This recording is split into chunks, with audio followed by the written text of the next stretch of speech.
자, 그 이제 군집 분석에 대해서 같이 공부해 보도록 하겠습니다.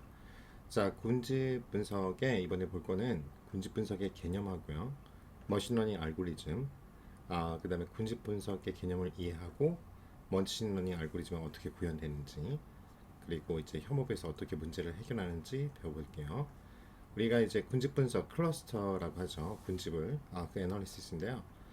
덴드로그램이나 K-means, DB-scan 이런 방법들이 있고요. 즉 어떤 데이터가 주어졌을 때 그 데이터가 어떻게 서로 무리를 짓냐, 즉 군집을 지었는지 그 패턴을 알아보는 거예요. 즉 이게 굉장히 마케팅에서 중요한데요. 우리가 STP라고 하죠. 그래서 그 잠깐 설명을 드리면 우리가 이 마케팅에서 이게 군집 분석이 굉장히 중요한데 여러분이 아는 게 요걸 아셔야 돼요. 그래서 우리가 S는 세그멘테이션의 약자죠. 그래서 시장 세분화. 그래서 우리가 이제 여기 시장 세분화에서 나오는 가장 큰 이슈가 바로 시장을 어떻게 세분화할 것인가. 우리가 모든 것을 다 한다고 그러는 게 이게 반대말이 이제 매스 마케팅이죠.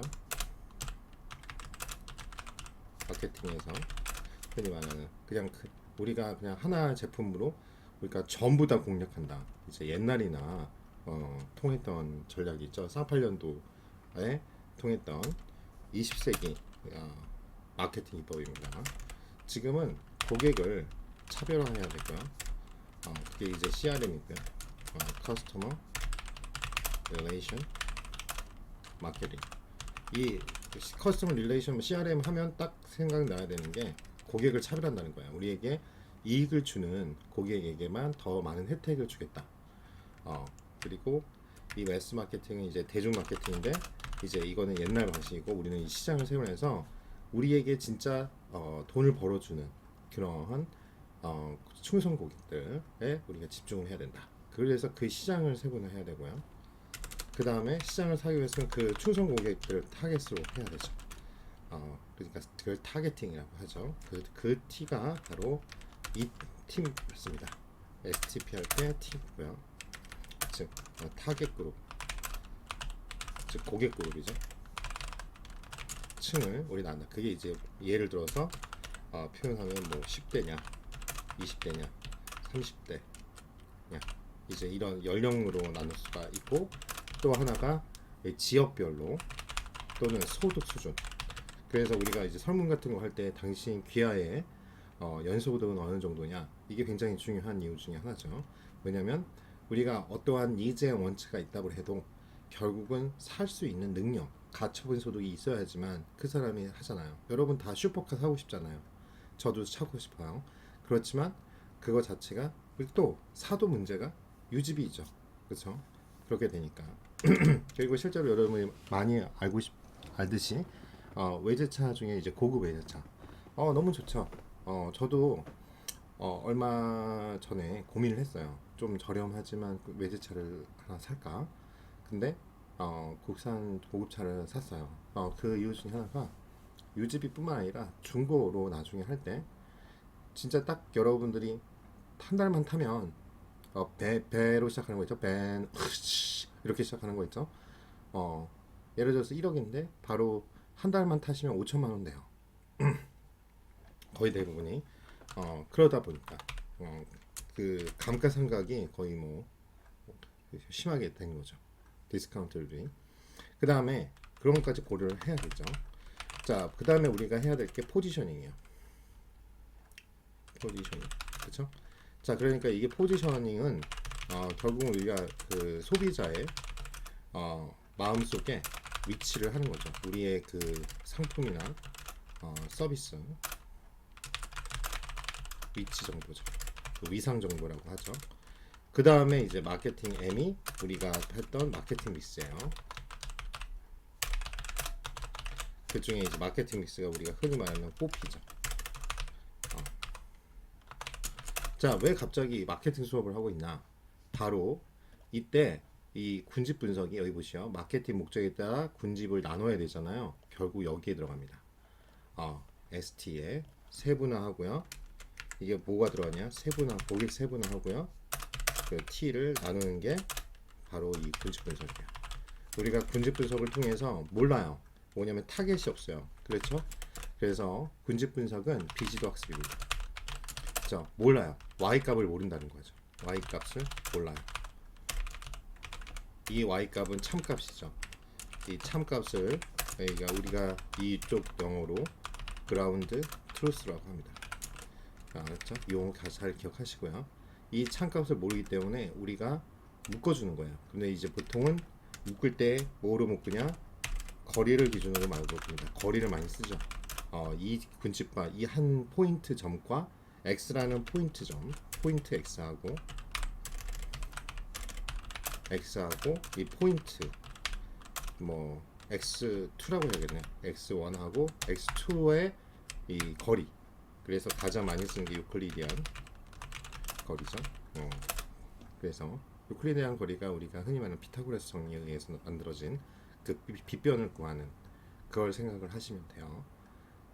그래서 왜 이렇게 하느냐? 그래서 군집이 묶여지면 뭐 A 그룹, 그룹, B 그룹 세 개로 나눠볼까요? C 그룹이 해죠. 그러면 이제 그 다음에 우리가 선언적 경험을 바탕으로 마케터링 경험 플러스 비즈니스 도메인이죠. 그게 우리가 호텔리어들이니까 호텔리어들의 호텔 관광 전공자들이니까 이런 분들 또 경영학과들 학과생들이 이제 비즈니스 도메인을 잘 알 거 아니에요. 요 자료를 데이터를 우리가 어떻게 활용해야지. 그래가지고 만들려고 하는 게 이제 되겠죠. 우리가 이걸 갖고 그룹명을 지어주는 거죠. 그룹명을 왜 Y값을 우리가 만들어니까 발견한 거니까요. 데이터 속에서. 그래서 이 그룹은 예를 들어 10대고 서울 사는 사람이야. 서울 10. 그쵸? 여기가 이제 우리의 타겟이 되는 거죠. 이렇게 세 가지 우리를 쓰는 소비층을 보니까 이렇게 된대. 근데 여기가 90%야. 그럼 여기에 이제 올인해야 되는 거죠. 자, 그건 이제 전략에 따라 다르겠고요. 그래서 이렇게 우리가 타겟 그룹을 선정하려면 먼저 시장을 세분화해서 봐야 되는데 그때 시장을 그냥 우리는 지금까지 뭐 설문을 봤다든가 이런 식으로 했는데요. 이제 많이 하는 게 이 설문 결과랑 이제 거기에도 어치가 나오죠. 그래서 설문도 봤죠. 설문은 이제 누가 해요? 고객이 직접 자기가 체크를 하잖아요. 그래서 그걸 자기 보고가 한다. 자기가 스스로 보고한다고 해서 자기 보고라고 해요. 그래서 이게 데이터 마케팅을 하는 거죠. 그리고 이건 일반적으로 이제 오프라인 형태에서 하는 거고요. 또 이제 많이 하는 게 우리가 웹페이 사이트나 SNS를 통해서 이제 할 수 있는 게 요즘에 많이 나오는 GA4죠. 구글 애널리틱스. 그래서 나중에 여러분들이 실제 마케팅 가면 디지털 마케터들은 구글 애널리틱스를 꼭 배우셔야 돼요. 그렇게 아시고요. 그래서 포지셔닝 하죠. 이 포지셔닝 할 때 배우는 게 우리가 이미 배우셨어요. 만약 제 수업을 열심히 들으시면 MDS 분석이죠. 멀티 디멘셔널 다차원적 도법 스케일, 그쵸? S는 스케일이죠. 다차원적 도법으로 해서 그것도 어떻게 해야 돼요? 어떤 그룹을 나눠서 보여주죠. 여러 가지 척도에서, 그쵸? 그래서 포지셔닝 맵을 만듭니다. 그래서 우리가 하는 거는 그걸 갖고 마케터들은 뭐냐면 저 경쟁자하고 우리가 고객 마음에 들 때 또 고객들이 우리가 좀 애매해. 그러면은 결국 차별이죠. 차별화 전략을 여기서 만드는 거죠. 우리 제품, 상품이나 서비스가 소비자가 여기에 있네. 근데 뭐가 돼 있어요? 잘못돼 있네. 우리는 이쪽에 하길 원했는데. 그러면 차별화하고 차별화 전략과 함께 뭐예요? 리포지셔닝을 해야죠. 만약 이게 잘못된 우리가 원하는 방향이 아닌 다르게 우리 상품이나 서비스를 고객이 인지하고 있다 그러면요. 그래가지고 우리가 흔히 말하는 4P를 이용하는 거죠. 그래서 가장 중요한 게 이거죠. product, price, 그렇죠? 그 다음에 promotion. 그리고요 제가 이걸 별개로 일단 했는데요. 프라이스예요. 왜냐면 이 흔히 말해서 마케팅 하면요 우리가 돈 버는 거라 이렇게 생각하는데요. 사실은 이 비용적인 측면이 더 많습니다. 이 프로덕트도 생산하려면 많은 원가를, 그래서 원가 관리 배우는 거고요. 그 플레이스, 그 다음에 이게 결국은 채널이죠. 그렇죠. 이제 온라인, 오프라인 생각하시면 돼요.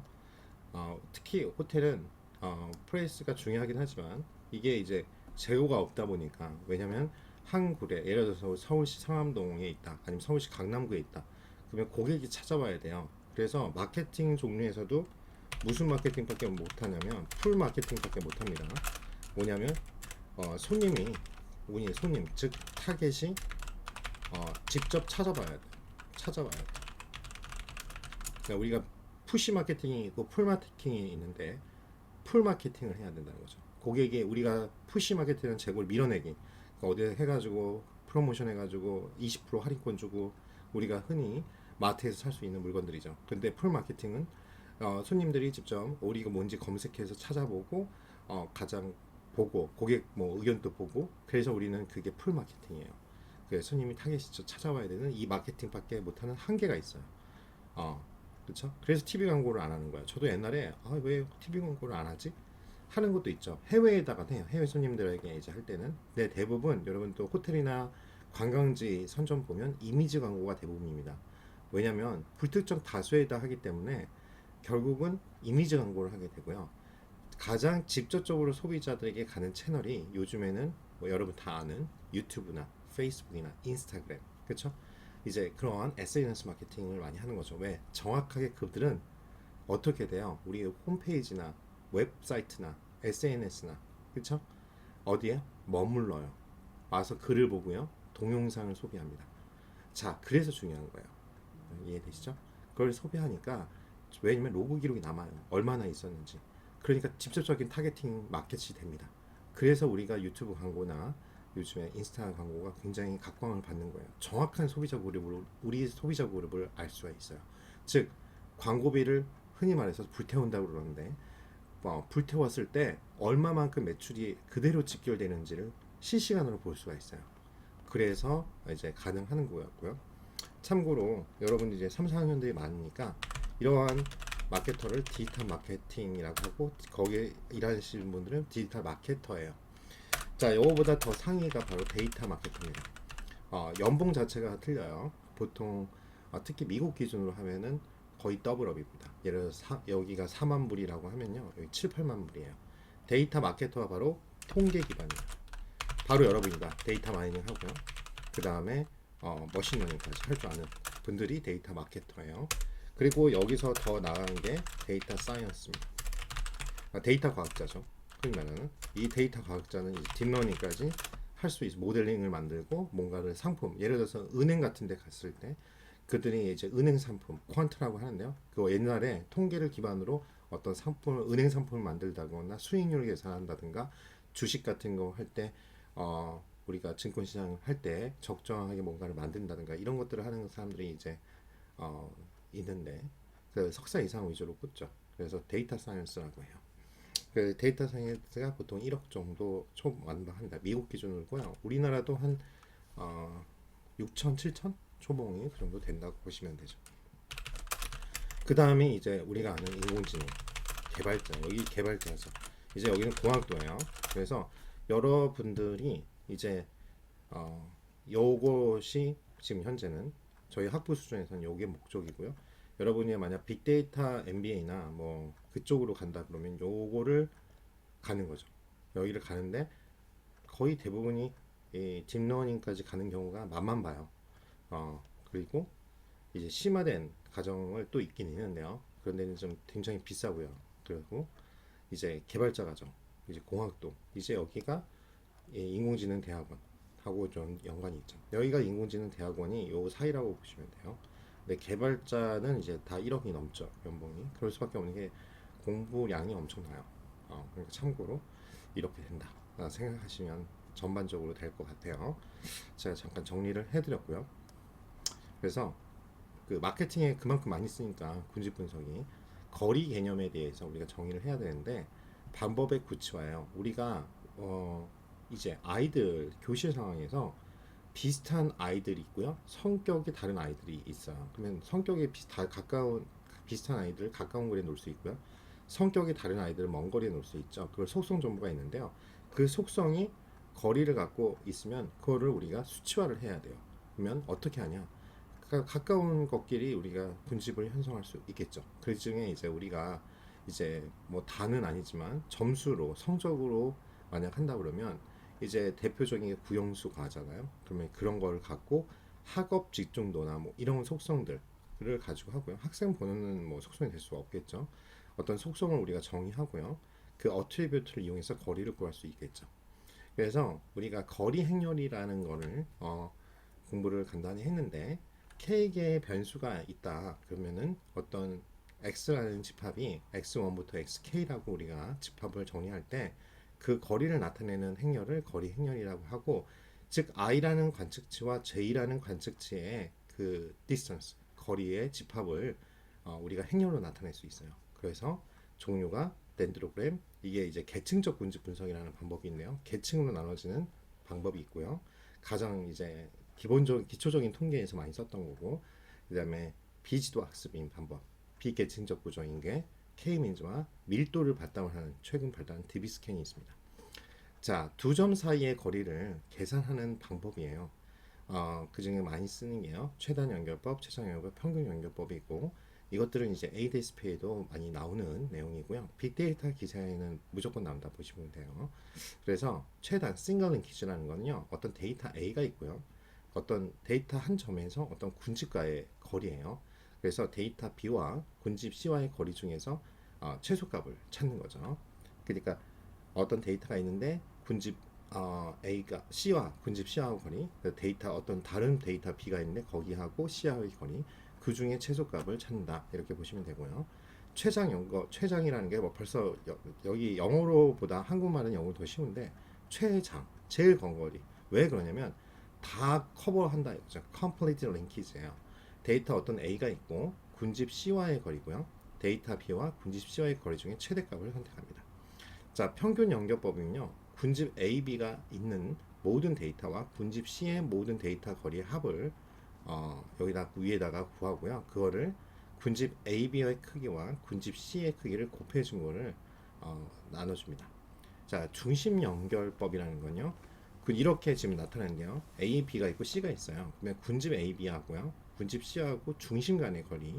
그러니까 어떤 x1의 평균과 x2의 평균을 빼줘요. 그래서 절대값을 씌워요. 그런 다음에 여기다가 가중평균, 가중평균 거기다 웨이트가 각각 있다는 거예요. 각각 다른 웨이트가. 그러면 요 x1의 평균 또 웨이트가 그 자체에 소유하면 웨이트 주게 우리가 웨이트를 각각 전체를 1을 주는데 여기다 30%, 70% 그러면 벌써 가중평균이거든요. 평균에 들어가는 가중치가 틀려지니까. 그래서 n1의 곱하기 x1의 평균 플러스 x2의 평균, 그걸 곱해가지고 다 더해줍니다. 그래서 전체 n개의 그 가중치를 다 여기다가 더해주는 거죠. 그래서 x바를 구하는 거고요. 그게 센트로이드 링키지라고 하고요. 그리고 시험에 많이 나는 게 와드, 이거 워드라고 있는 와드 연결법인데요. 이건 뭐냐면 이제 제곱에서 편차로 나눠준다 이렇게 생각하시면 되는데, 두 개의 군집 간의 거리가 있어요. 근데 그 두 개를 하나로 합쳤을 때 이렇게 늘어나는 봐요. 각각에 다 오차가 있을 거 아니에요. 그 오차 제곱합의 증분으로 정의를 합니다. 그래서 거리 행렬의 최단 연결법을 구한 걸 보시면요. 이제 우리가 공부용 데이터를 쭉 해서 5개를 놓으면 이 거리 행렬이 각각 보시면 A하고 A는 뭐 다 이거 보시면 단위 행렬이 어떻게 되냐면 다 9999 이렇게 나오죠. 자기 자신이니까. 그래서 여러 개 중에서 5명을 뽑았고, 그 다음에 여기 딱 보시면 B하고 최단 거리니까 가장 거리가 짧은 거 B하고 D가 짧네요. 여기서도 상대적이죠. B하고 D. B의 입장에서는 D하고 거리가 짧고요. 그래서 7.32가 나오겠네요. 그 다음에 그렇게 합치게 되면 어떻게 해요? B하고 D하고 거리 같은 게 얘네가 하나의 군집으로 묶여요. BD가 합쳐집니다. 여기 보시면 BD 0, 그쵸? 여기 BD 0. 얘는 서로 자기 자신이니까 0, 거리가 차이가 없겠죠. 0. 이건 그대로 하고요. 그러면 벌써 속성 정보가 두 개가 합쳐졌으니까 4 곱하기 4로 적어져요. 5 곱하기 5 행렬에서 이해되시죠? 그 다음에 이 BD하고 나머지 A, C, B 중에 또 가장 거리가 짧은 걸 골라요. 그쵸? 그래서 이거를 진짜 해보는 거, 그쵸? 원래 이거 해보는 거를 시험에 출제할 수 있으니까 잘 보시기 바라는데요. 자, 그러면 요 BD하고 A예요. 그러면은 요 BD하고 A, 그러면 요 BD하고 B하고 A, D하고 A, 그쵸? 이렇게 서로 두 개를 비교할 수 있겠죠? 이 각각의 B하고 A, D하고 A, 그쵸? 요거의 거리에서 제일 작은 미니멈이니까 최단 연결. 그걸 구하면 46.50806이 가장 적은 거로 나와요. 그래서 얘를 택하는 겁니다. 다시 여기 보시면 BD하고 C예요. 그러면 BC, DC 이러잖아요. 요 각각의 거리를 구해서 둘 중에 제일 작은 거. 이게 여기선 61.294437이 제일 작네요. 그래서 요걸 택하는 거예요. 그 다음에 요거 보면 BD하고 똑같이 BD를 기준으로 한번 묶인 다음에 E를 봐요. B, E, D, E예요. 그쵸? 각각의 거리에서 짧은 거 미니멈. 그러면 31.52777이죠. 요거를 우리가 택하는 겁니다. 그래서 이거를 새로운 디스턴스라고 만들어줘요. 이 값을 거리값을 채운 걸. 자, 이 포문은 좀 이따 설명하겠지만 포문을 돌려서 각각을 계산해가지고 여기에 C 함수 안에 우리가 빈 리스트에다가 들어갈 거고 걔를 new distance라고 거리값을 채울 겁니다. 그러면 각각 이제 보니까 BDE가 가장 적은 거가 나와요. BDE가 전체 중에 제일 작죠. 여기 결과적으로 요 세 개 중에서 얘를 한 묶음으로 봅니다. 그러면 이제 B, D, E가 하나의 묶음으로 바뀌는 거예요. 지금 D였잖아요. 여기서 E하고 거리가 제일 짧죠. BD하고 E가 31.5277이잖아요. 제일 짧아요. 그럼 얘 세 개를 이 두 개 BD, BD1가 합쳐집니다. 그렇죠? 하나의 덩어리로. 그러면 이렇게 되는 거죠. 그렇죠? BD가 합쳐져요. 여긴 999 똑같고 합쳐집니다. 자, 여기서 또 각자 해보는 거예요. 그래서 new distance를 이용해서 이제 계속 작아질 때까지 여기 보시면 그 다음 단계가 A가 가장 적죠. BD하고 A, C하고 비교하면 보시면 여기 A는 뭐 그거고 얘 33.30165가 돼요. 그럼 요 두 개를 또 합쳐줍니다. BD하고 A하고 BDEA 그러면 이제 C하고만 거리가 남고 이제 양쪽 다 63.8592만 남는 걸 볼 수 있어요. 그래서 이걸 갖고 클러스터라는 라이브를 불러서 덴드로그램을 그릴 겁니다. 그러면 데이터마다 서로 거리를 구할 거고요. 이런 식으로 계층적으로 이렇게 잘라줘요. 몇 개의 그룹으로 나눠지는지. 그러면 데이터 간의 거리나 군집 형성 정도를 여러분들이 알 수 있습니다. 자, 그리고 근데 이제 문제는 이 덴드로그램이 문제점이 뭐냐면 데이터가 많으면 이 계층을 나눌 때 너무 이렇게 막 분할돼 가지고 너무 많아요. 얼마큼 많아지면 데이터의 개수의 제곱만큼 이게 나눠집니다. 이렇게 분기가 돼 가지고 마치 의사결정나무처럼. 그래서 너무 복잡하니까 이 빅데이터 시대에서는 이렇게 못 그려요. 이거 과부하 걸려가지고 컴퓨터가 K-민즈를 이용합니다. 근데 이제 이게 왜 비지도학습이 K가 우리가 설정해야 되는 거예요. 임의의 K, 그렇죠? 그러니까 군집의 중심 초기 설정이 중요한데요. K-민즈를 활용합니다. 즉 K 평균값, 각각의 평균값을 합니다. 뭐냐면 임의의 K의 학습 데이터가 있는데 이렇게 있어요. 여기에 평균 벡터로 설정을 해주는 거예요. 초기에 K의 평균 벡터로 분류합니다. 즉 어떻게 하냐면 이것도 최단 거리법을 생각하시면 가장 가까운 자기 옆에 있는 애를 해가지고 평균을 내요. 그래서 근데 K의 이 군집을 우리가 여기서는 세 개라고 보니까 세 개로 K를 세 개로 설정했을 때 방법이고요. 이렇게 묶였고 두 번째 그룹, 세 번째 그룹 이렇게 묶였다는 거죠. 가까운 거리를 이용해서. 그래서 여기 flow라는 함수가 있는데요. 결국 뭐냐면 임의의 K 학습대로 평균 벡터로 하고요. 그 K의 평균 벡터에 대해서 분류하고요. 그 분류된 데이터에 대해서 평균 벡터 군집 중심을 구합니다. 그래서 새로운 K의 평균 벡터를 구해요. 근데 문제는 이 K 값을 알려주는 알고리즘 자체는 없어요. 우리가 임의로 그래서 머신러닝이라고 하는 거예요. 우리가 머신러닝은 기계적 학습이다. 그런데 이제 나중에 배우겠지만 머신러닝하고 딥러닝하고 가장 큰 차이는 이 K를 만들려면 하나씩 다 넣어보는 흔히 말하는 우리가 증명할 때 대입도 있겠지만 시간이 너무 많이 걸려서 또 그것도 이제 방법은 있어요. 포문을 돌려서 K에게를 계속 돌려가지고 결과가 나오는 방법이 있는데요. 그 적정한 K를 나눌 때 우리가 선언적 경험이 있을 경우가 있어요. 그게 뭐냐면 여러분이 비즈니스 도메인을 알 때 내 마음속에 이미 보통 군집이 이렇게 나눌 수 있는데 한 3개나 4개 정도 나올 것 같아. 그래서 그 K를 정하는 거예요.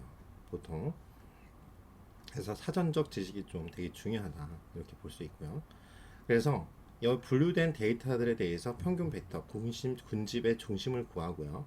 그래서 새로운 K개의 평균 벡터를 구합니다. 그래서 또 이게 이제 몇 개가 나올 거예요. 그러면 점수가 평균 벡터가 나오는데 별로 그렇게 마음에 들지 않을 수가 있죠. 결과값이.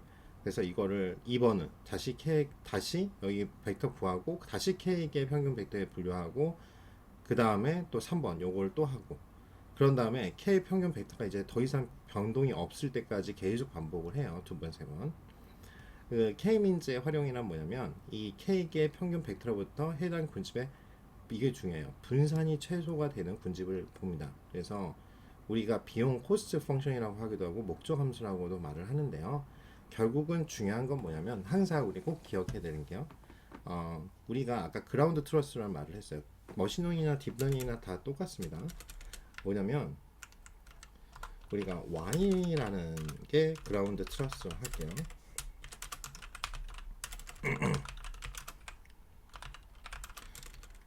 그렇죠? Y에 해시 있겠죠. 그렇죠?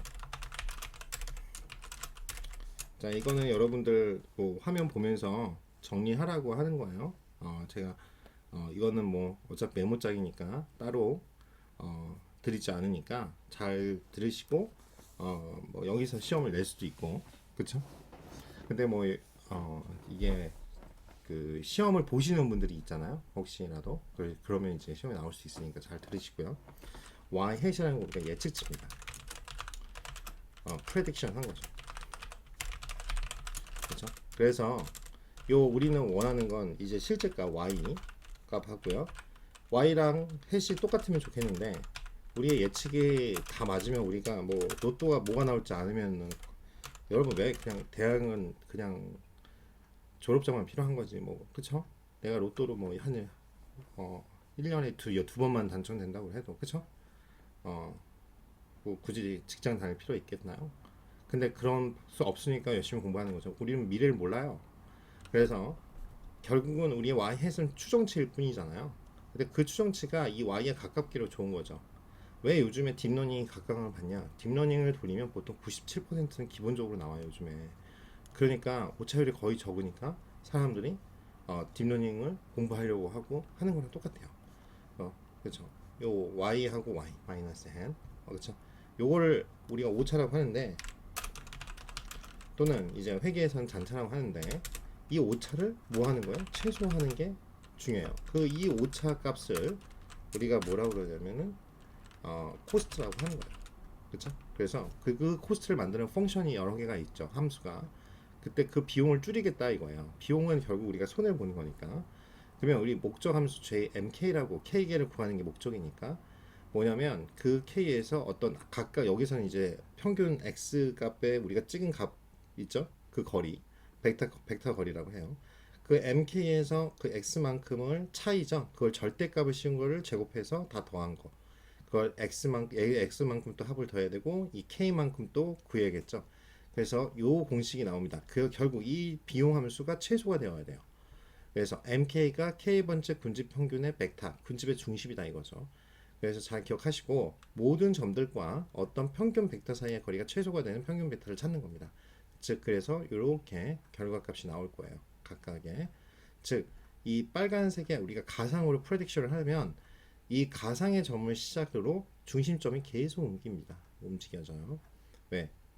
더 이상 거리가 이제 수렴된다고 그러죠. 더 이상 움직이지 않을 때까지. 그래서 어느 점에 만족할 만큼 수렴되면 멈춰요. 그 점이 군집의 중심이라고 할 수 있어요. 그러니까 이거에 대해서 조금 보충을 더 설명을 하면 그림으로 이제 이해를 좀 하셔야 될 것 같다는 생각이 들어서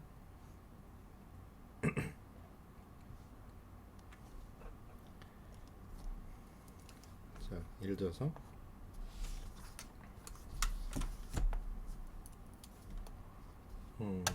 잠시만요.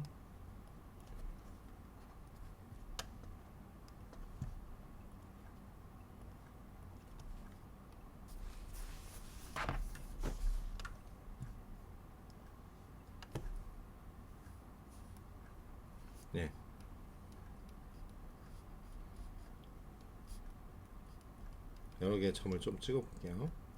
자, 이렇게 1번 군집으로 내가 일단은 먼저 이렇게 했어요. 근데 얘하고 거리를 해가지고 이 중심점, 이걸 센트로이드라고 하는데 얘를 이렇게 구했어요.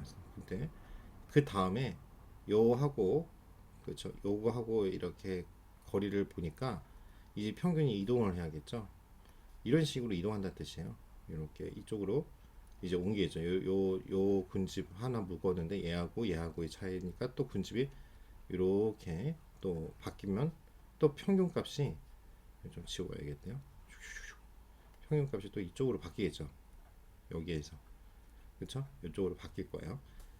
또 그러다가 이제 이쪽까지 먹을 수 있는데 알고 봤더니 얘도 이렇게 군집이 형성되어 있어요. 그러면 이제 여기서 멈추겠죠. 더 이상 여기 군집으로 더 이상 이쪽으로 B라는 군집으로 묶여버리면 얘를 이제 더 이상 침범을 못하니까, 그래서 여기서 얘 평균값은 XA의 평균값 X점이 되는 거예요. 자, 그래서 센트로이드가 더 이상 움직이지 않을 때까지 계속 이걸 반복한다는 뜻이에요. 즉, 이 가상의 점을 시작으로 중심점이 계속 움직입니다. 아까 지금 본 것처럼. 그래서 어느 점에 만족할 만큼 수렴이 되면 멈춰버려요. 그렇죠? 그래서 그 점이 군집의 중심, 센트로이드라고 할 수 있어요. 자, 그래서 가상의 군집 중심들과의 거리를 우리가 구했어요. 그러면 그 모든 점들에서 올바른 군집, 자신과 가장 가까운 군집 중심을 할당합니다. 좀 이따 코드를 보면서 알겠고, 그래서 새로운 군집이 할당이 이렇게 돼요. 그러면 새로운 군집별 중심을 구하고요. 그거 가지고 이렇게 표를 아까 봤던 것처럼 나올 거고, 같은 작업을 계속 반복을 하다가 중시점 변화가 거의 00, 그쵸? 0이 되면 멈춥니다. 자, 그래서 K-민즈를 활용하고, 근데 이제 문제는 K-민즈 다음에 이제 여기까지는 보통 더 안 하긴 하는데, 이건 기본적으로 여러분들이 아셔야 되는 거죠. 평균을 대해서 잘 아셔야 되는데, 평균은 평균과 우리가 뭘 알아야 되냐면 중앙값. 이미 수업을 들으셨을 테니까 아시겠지만 평균은 뭐에 문제가 있냐면 이상치에 민감합니다. 그래서 평균값은 우리가 대표적인 값이지만 이상치에 민감해서 달라질 수가 있어요. 그래서 제가 그랬죠. 단위가 틀려져 버리면 안 된다고. 1, 2, 3, 4, 5, 6, 1, 2, 3, 4, 5, 5로 할까요? 6, 12, 15. 이거의 평균은 몇이죠? 7.5죠. 왜? 5개 1부터 5까지 더해서 5를 나눠줄 테니까. 그러면 이게 7.5가 될 거예요. 그쵸? 그리고 참고로 이제 이건 평균이고요. 이제 메디안이죠. 중앙값은 가운데 있는 값이니까 3이에요. 중앙값. 자, 근데 이제 평균하고 이제 이거 보시면, 근데 지금 단위가 1, 2, 3, 4 한데 50이 돼버려. 그러면 중앙값은 3이에요. 동일하게. 그렇지만 평균은 요걸 다 더해서 5로 나눠줘야 되죠. 그러면은 해보시면 이게 3, 6, 10이잖아요. 60이네요. 60에 5를 나누면 6이죠. 그렇죠? 많이 차이 나죠. 그렇죠? 3, 4, 5 맞나요? 6, 10, 60. 그렇죠? 60에 다 5를 나누니까 이거 3 아니죠. 60에 갑자기 왜 이러죠 제가? 60에다가 5를 나누면 되겠죠? 10인가요? 큰일 날 뻔했네요. 네, 10이에요. 이게 평균이에요. 자, 그러면은 근데 여기 웃긴 건 중앙값은 동일하게 3이에요. 자, 그래서 계산하는 문제 나올 수 있는데, 자 보시면 이 7.5에서 12로 꽁충돼요. 왜 그러냐? 얘 때문에 단위가 틀린 굉장히 큰 이상치죠.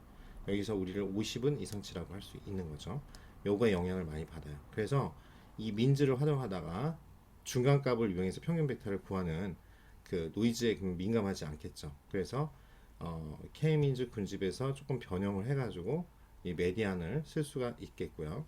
그 다음에 여기 결과가 나중에 보면 한 5-6개의 군집이 되는 걸 볼 수 있고, 여러분들이 이제 군집의 개수를 이제 나타낼 때 군집의 개수에 따른 오차값을 나타내는 그래프가 있어요. 그 엘보우 포인트를 이용한다고 그러는데요.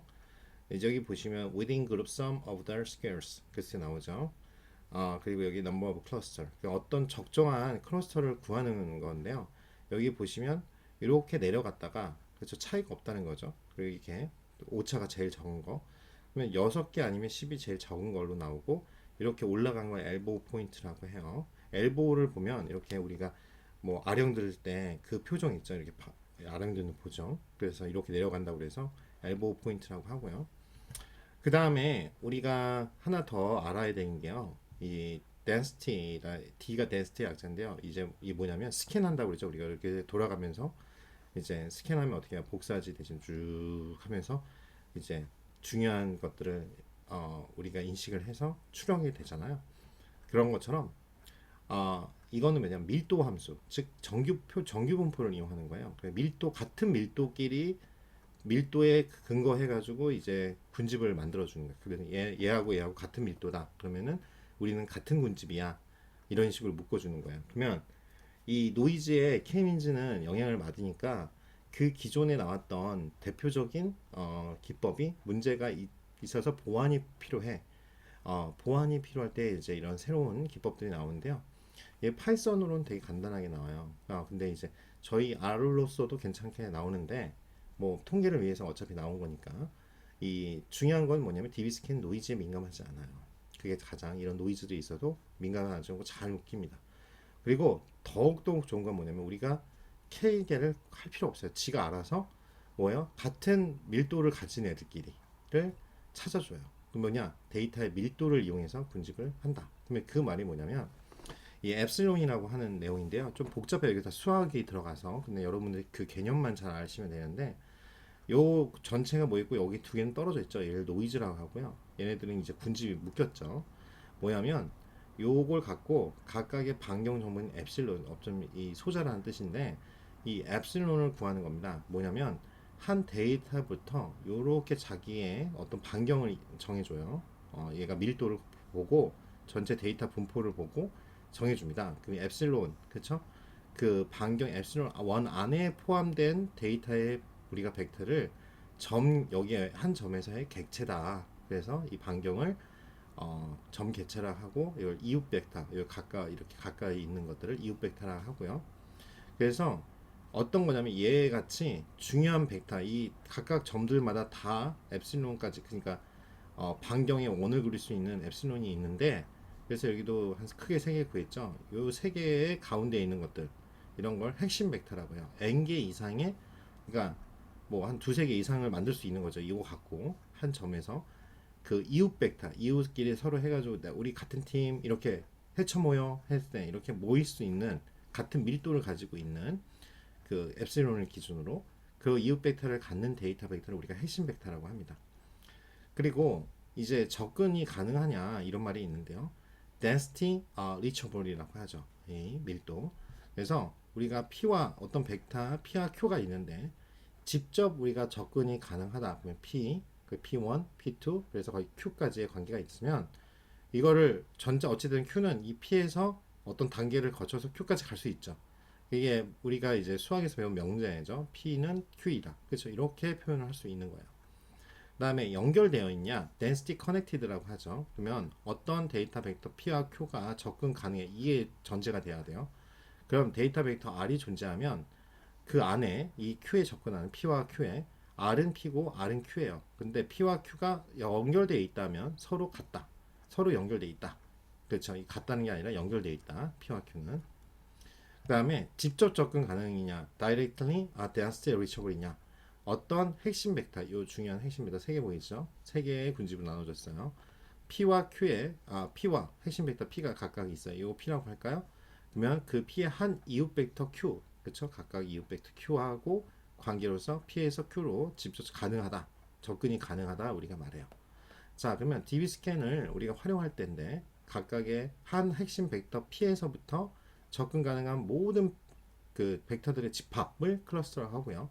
한 군집 내 모든 데이터 벡터들이 아까 여기 이 조건 DB 스캔의 조건 세 가지에 연결되어 있고 접근 가능해야 되고 이런 것들에 의해서 다 서로 연결되어 있습니다. 근데 이 군집처럼 연결이 아무 곳에도 이 군집에 해당이 안 된 걸 우리가 노이즈라고 칭하는 거죠. 자, 일단은 이론 여기까지 하고 바로 실습으로 들어갈게요.